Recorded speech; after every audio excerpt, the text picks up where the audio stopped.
manambahiny tsika amin'ity hariva ity na manambola tiana dia Ramatoa Rosa Rakotomanga talian'ny sport fédéral fa mialohan'izay alohan'ny akarana eto aloha dia iresaka ny taranja basketball vetivety isika.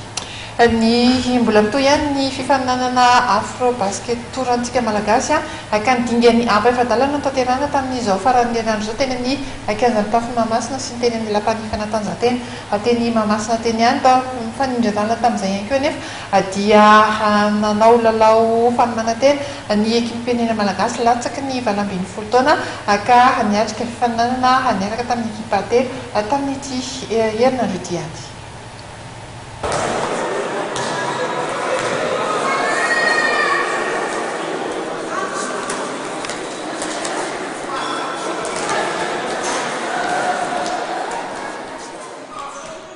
Ireo ekipa efa vosikajy vaventy avokoa no nivoaka mpandresy tamin'ny dingan'ny ampaefadalan'ny hetsika karakarain'ny komitin'ny basketiny fotony na amin'ny alalan'ny Afro Basket Tour antsika malagasy natao tezy amin'ny kianjan'ny tafin'ny Mahamasina sy ny lapan'ny fanatanjahantena tamin'ity faran'ny herinandro ity.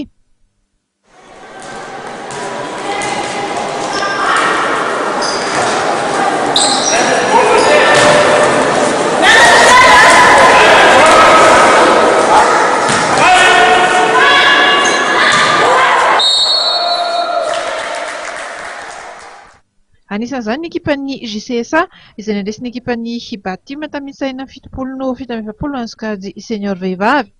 Teo ihany koa ny nandavon'ny ekipan'ny Lucadro tamin'ny isa 470-90, ny ekipan'ny AMBB ho an'ny sokajy U22 zazalahy io. Ity lalao ity izay niatanteraka satria ekipa roa samy manana ny maha izy azy teo amin'ny sokajy foana ireto ny ireto.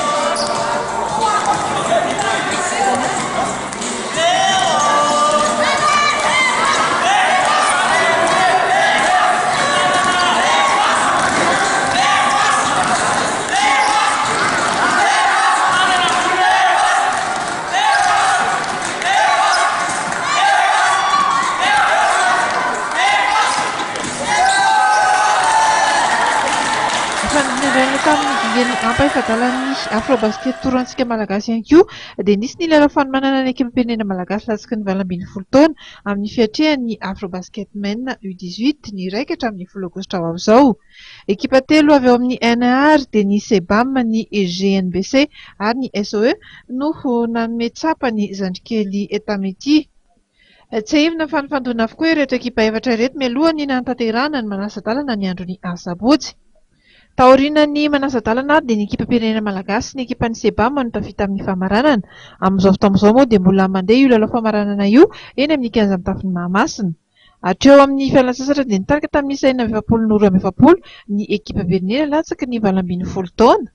Nahazo lalina fahatelo tamin'ity fanomanana ity ihany koa ny ekipan'ny SOE rehefa nandresy ny GNBC tamin'ny isa 20 no 90.